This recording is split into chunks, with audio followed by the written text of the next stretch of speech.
जय हिंद साथियों आज हम बात करेंगे प्रिज्म द्वारा प्रकाश का विक्षेपण। इससे पहले मैंने परावर्तन पढ़ा दिया, अपवर्तन हो गया अपना कंप्लीट। आज बात करेंगे प्रकाश का विक्षेपण। पढ़ाने से पहले मैं आपको छोटा सा कोड बताता हूं। इंसान की पहचान इल्म से नहीं बल्कि आदाब से होनी चाहिए। आदाब मतलब अखलाक से होनी चाहिए, क्योंकि इल्म तो इब्लीस के पास भी था, लेकिन मगर वो आदाब से महरूम था। महरूम मतलब उसके पास आदाब नहीं थे। आदाब मतलब अखलाक। हमारे आदाब और अखलाक अच्छे होने चाहिए, हमारी नजरें अच्छी होनी चाहिए, नीचे की तरफ होनी चाहिए। ये सब आदाब में आते हैं, अखलाक में। चलो अपन इनके बातें को आगे बढ़ाते हुए, एक मिनट अपना टॉपिक आगे बढ़ाते हुए इसको कंप्लीट करते हैं। तो बेटा हमने परावर्तन पढ़ लिया है इससे पहले, और अपवर्तन भी अपना हो गया। आज हम बात करेंगे प्रिज्म द्वारा प्रकाश का विक्षेपण। इसमें पहले तो डायग्राम बनाएंगे, एक चित्र बनाएंगे भाई ट्रायंगल का।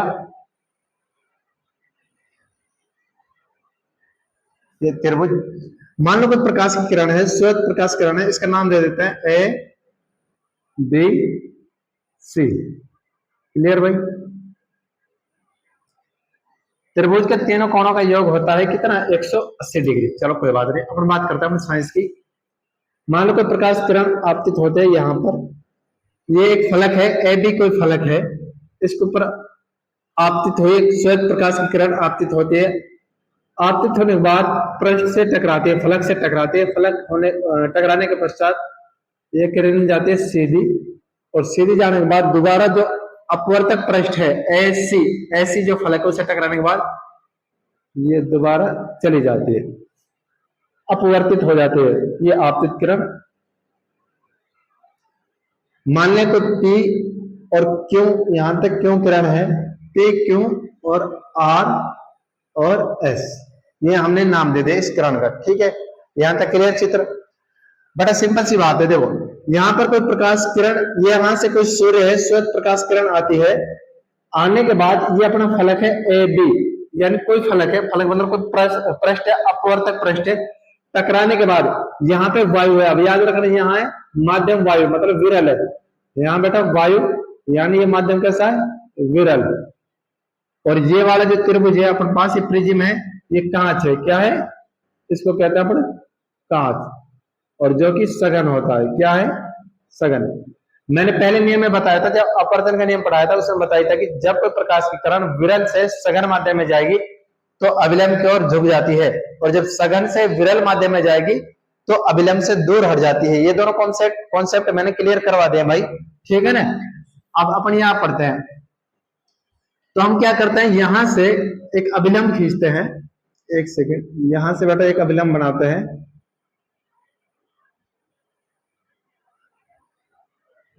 एक अभिलंब यह हो गया, इसका नाम मैंने दे दिया एन और एन डैश। क्लियर? दूसरा अभिलंब और खींचते हैं, तो बेटा अभिलंब है।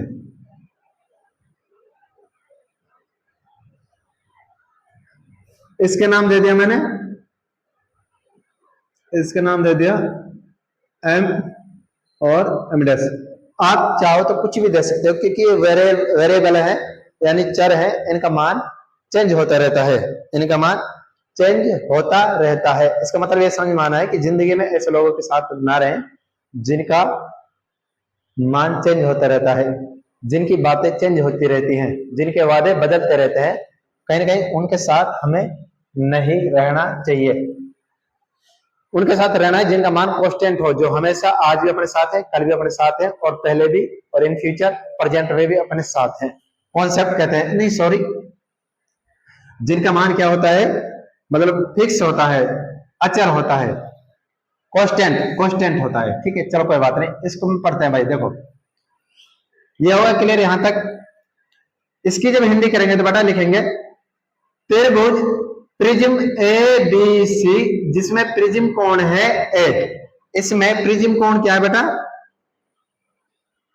प्रिज्म कोण है अपना क्या है? ए, ये वाला कोण, ये प्रिज्म कोण है। ठीक है, जब कोई आपतित किरण फलक ए बी या अपवर्तक पृष्ठ ए बी पर टकराती है, टकराने के बाद वो सीधी फलक ए सी यानी क्यू आर फलक ए सी पर टकराती है, जिसे कहते हैं अपवर्तित किरण। और अपवर्तित किरण टकराने के बाद निर्गत किरण के रूप में आर एस के रूप में बाहर निकल जाती है। इसको कहते हैं कोण आई, इसको कहते हैं कोण आर, ठीक है। इसको कहते हैं कोण R1, इसको कहते हैं कोण I2 R2, क्लियर। इसके बाद इसको कहते हैं कोण I1 माइनस R1, इसको कहते हैं कोण, सॉरी यहां भाई I2 आएगा बेटा, यहां I2 आएगा और ये I1 है, क्लियर। इसको कहते हैं बेटा कोण I2 माइनस R2। ये मैंने सिंपल सी बात है, कुछ ज्यादा बड़ी बात ना बता दी भाई, सरल है बिल्कुल। जब ये पूरा कोण का मान I1 है तो बेटा इसका ये सामने का कोण है पूरा वाला, जो अभिलंब कट रहा है ये कोण है पूरा, तो इसका मान आ जाएगा I1 माइनस R1। ऐसे ही ऊपर वाला R2 लिख दिया तो नीचे वाला आ जाएगा I2 माइनस R2, ठीक है। ये कोण जैसे भी आप नाम देना चाहो रख सकते हो, कोई ये जरूरी नहीं है कि जो मैंने कोणों का नाम रखा है यही रखो, लेकिन अपन सबको पता है कि जब भी कोण ऐसे बनता है, मान ले ये हमारे पास अभिलंब है, यहाँ आपकी किरण आती है, टकराने के बाद ये मान ले जल है, ऊपर बेटा वायु है, मैंने पढ़ाया था तुम्हें प्रथम में, और ये से कहते हैं अपने विरल, और नीचे के माध्यम कहेंगे सघन। ये अभिलंब है तो ये किरण अभिलंब की ओर झुक जाएगी, ठीक है, क्योंकि सघन में जा रही है। तो बेटा इसको नाम दिया था आपतन कोण, इसको कहते हैं आपतन कोण, इसका मान मैंने लिखा था आई, और इसको कहते हैं अपवर्तन कोण, और इसका नाम दिया था आर। तो ये मान जो नाम है आपतन कोण और अपवर्तन कोण, नाम फिक्स ही है, तो मैंने भी ये लिखवा दिया, क्लियर। चलो कोई बात नहीं। अब इसके बाद जो अपनी आपतित किरण है, ये वाली किरण बेटा इसको आगे बढ़ाते हैं, अरे ये लो भाई मैंने आगे बढ़ा दी, क्लियर।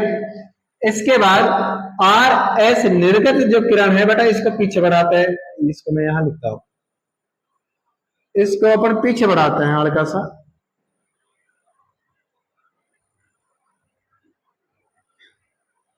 क्लियर। अब जो ये कोण बन रहा है बेटा, यहां देखो ये कोण बन रहा है, इस कोण को कहते हैं डेल्टा।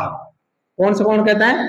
डेल्टा, यानी विचलन कोण, और इसको मैं ओ डैश नाम देता हूं, ओ डैश, ठीक है, इसको देता हूं ओ, ठीक है, ऊपर वाला ओ डैश। विचलन कोण,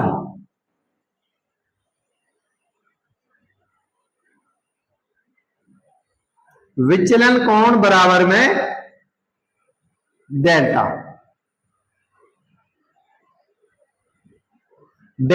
ठीक है, जो कि ओ डैश पर बनता है।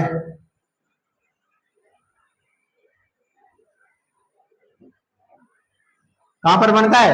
ओ डैश पर। विचलन कोण जब बनता है जब प्रकाश की किरण आपतित किरण को आगे बढ़ाते हैं। मेरा कहने का मतलब ये है, सिंपल सा, थोड़ा सा समझने की कोशिश करना।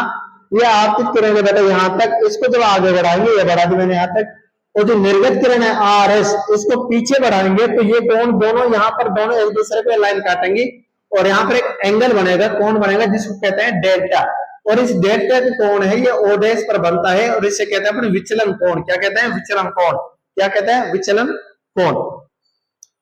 तो क्लियर, ये बात छोटी सी बात है विचलन कोण की, प्रिज्म द्वारा प्रकाश का विक्षेपण। आज के लिए बस इतना सही टॉपिक है अपने पास, इसके बाद कल करेंगे, कल की क्लास में। शुक्रिया, धन्यवाद। अच्छी तरह पढ़ें, परिवार के साथ खुश रहें और पढ़ाई करें, मेहनत करें। धन्यवाद।